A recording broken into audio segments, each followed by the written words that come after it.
আসসালামু আলাইকুম, সবাইকে স্বাগতম। এই যে প্রাপ্যতাবিহীন ছুটি এবং অসাধারণ ছুটি, এই দুটোর মধ্যে পার্থক্য কী, তাই না? এই যে শিক্ষা ক্যাডারে বিশেষ করে 2016 সালে এবং স্বাস্থ্যতে 2016 সালে এই প্রশ্নটি এসেছিল।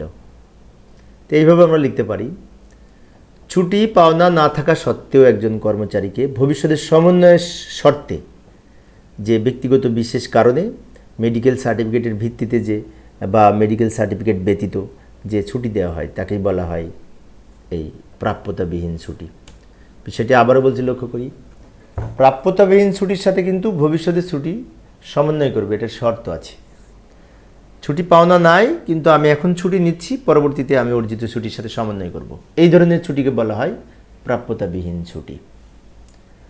আর অসাধারণ ছুটি হচ্ছে যার জন্য ছুটিকালীন সময় বেতন প্রদেয় নয়, অনেকটা বিনা বেতনের ছুটির মতো, এবং বিশেষ কারণে এই ছুটি, বিশেষ করে সরকারি কর্মচারীদের এই ছুটি বিশেষ কারণে ছুটি প্রদান করা হয়ে থাকে। এখানে এই পার্থক্য একটাই, যে ছুটি পাবে, বেতন পাবে না, তাই না? আর প্রাপ্যতাবিহীন ছুটিতে অর্ধেক বেতন পাবে, অর্ধগড় বেতন। এবার বিধিতে, কোন বিধিতে বলা ছিল সেটা উল্লেখ করব। নির্ধারিত ছুটি বিধিমালা 1959-এর বিধি 5-1 এই প্রাপ্যতাবিহীন ছুটি সম্পর্কে বলা হয়েছে। প্রাপ্যতাবিহীন ছুটির আরেক নাম কিন্তু অপ্রাপ্য ছুটি। অন্যদিকে নির্ধারিত ছুটি বিধিমালা 1959-এর বিধি 9-3 এই অসাধারণ ছুটি সম্পর্কে বলা আছে। একই বিধি, ওইখানে বলা আছে 5-1 আর এখানে বলা আছে 9-3। এই বিধিগুলো মনে রাখা কঠিন আসলে, এত বিধি, তাই না? যাই হোক, চেষ্টা করতে হবে মনে রাখার, পরীক্ষায় তো ভালো না করতে হলে তো মনে রাখতেই হবে, তাই না? আচ্ছা, 5 মার্কসের জন্য এর পাশাপাশি পার্থক্য আরও কিছু লিখতে পারি।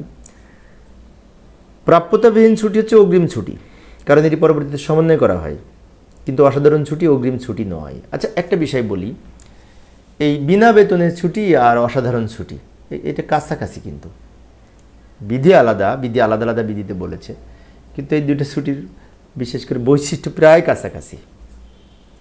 আচ্ছা, আরও লিখতে পারি, তো আরও লিখতে পারি যে অস্থায়ী কর্মচারীদের ক্ষেত্রে প্রাপ্যতাবিহীন ছুটি প্রযোজ্য নয়, মানে প্রাপ্যতাবিহীন ছুটি কিন্তু স্থায়ী কর্মচারী ছাড়া পাবে না। তো এইখানে আমরা আরও লিখতে পারি এইভাবে, যে অস্থায়ী কর্মচারীদের ক্ষেত্রে এই প্রাপ্যতাবিহীন ছুটি প্রযোজ্য না।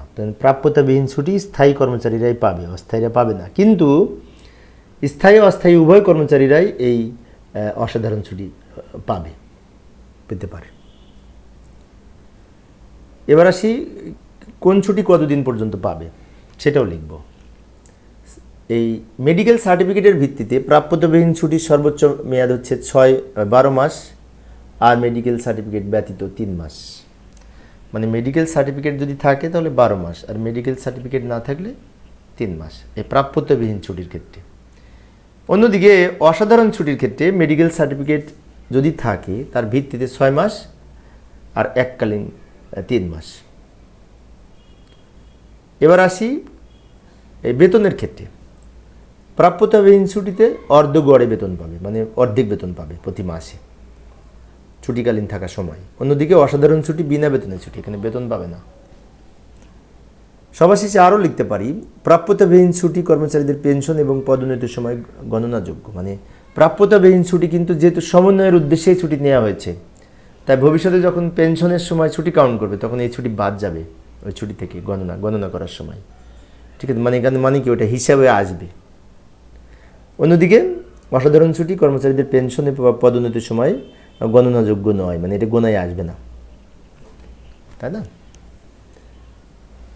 তো প্রিয় সুধীবৃন্দ, এই ছিল আজকের আলোচনা। আমি অল্প অল্প করে আলোচনা করি, একটা একটা করে প্রশ্ন। তো পরিশেষে সবাই ভালো থাকবে এবং সুস্থ থাকবে এই কামনায়, খোদা হাফেজ।